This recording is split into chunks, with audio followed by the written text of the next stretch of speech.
रास्ता था जो बारिश में कीचड़ का दरिया बन गया था। उफ। कोई गाड़ी, कोई एम्बुलेंस वहां तक पहुंच ही नहीं सकती थी। और सबसे नजदीकी स्वास्थ्य केंद्र या अस्पताल, वो भी करीब 20 किलोमीटर दूर। 20 किलोमीटर? हाँ, और इस तूफानी रात में वो 20 किलोमीटर की दूरी सोचिए, मानो 200 किलोमीटर जैसी हो गई होगी। यही यही वो ज़मीनी हकीकत है जिसे समझना बहुत ज़रूरी है। हम अक्सर स्वास्थ्य सेवाओं की बात करते हैं, बड़े अस्पतालों की बात करते हैं, लेकिन हम ये भूल जाते हैं कि पहुंच का मतलब सिर्फ अस्पताल का होना नहीं है। उस तक पहुंचने का साधन, रास्ता, वो भी उतना ही ज़रूरी है। बिल्कुल। इस स्थिति में तो कई बाधाएं एक साथ थीं। खराब मौसम, लॉकडाउन की पाबंदी, वो भौगोलिक दूरी और परिवहन का बिल्कुल न होना। ये दिखाता है कि हमारे ग्रामीण और आदिवासी क्षेत्रों में आपातकालीन स्वास्थ्य सेवा कितनी कितनी नाजुक डोर से बंधी है।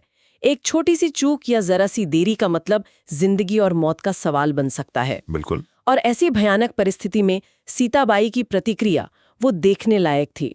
उन्होंने एक पल भी बर्बाद नहीं किया।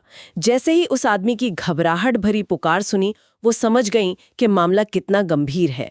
उन्होंने फौरन अपना वो छोटा सा कपड़े का बना किट उठाया। हाँ। उस किट में क्या था? कोई हाईटेक चीजें नहीं, बस कुछ बुनियादी जरूरत की चीजें।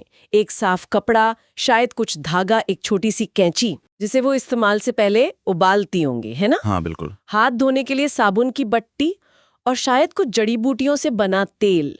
फिर उन्होंने घर के कोने में खड़ी अपनी पुरानी, शायद थोड़ी जंग लगी साइकिल निकाली। साइकिल? हाँ, साइकिल। उस पर कोई लाइट नहीं थी, तो उन्होंने हैंडल पर कपड़े से एक टॉर्च बांधी और बस उस बरसते पानी और कीचड़ भरे रास्ते पर अकेले ही निकल पड़ी। अकेले, उस अंधेरी रात में? हाँ, अकेले। यहाँ ये बात वाकई सोचने पर मजबूर करती है। जरा उस सफर की कल्पना कीजिए। घना अंधेरा, सिर्फ टॉर्च की वो हल्की सी रोशनी, मुश्किल से कुछ फीट आगे तक का रास्ता दिखा रही होगी।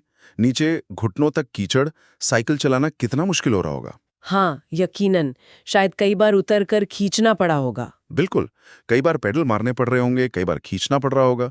ऊपर से लगातार बारिश, जंगली जानवरों का खतरा अलग, और मन में बस एक ही चिंता, समय पर पहुंचना है। एक माँ और उसके आने वाले बच्चे की जान बचानी है।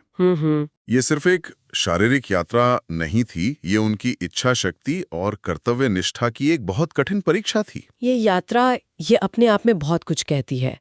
ये सिर्फ सीताबाई की हिम्मत नहीं दिखाती, ये उन हजारों, लाखों गुमनाम स्वास्थ्य कार्यकर्ताओं, दाइयों, आशा वर्कर्स, उनके रोजमर्रा के संघर्ष का प्रतीक है, जो ऐसी ही मुश्किल परिस्थितियों में बहुत सीमित संसाधनों के साथ दूर दराज के इलाकों में अपनी सेवाएं देते हैं।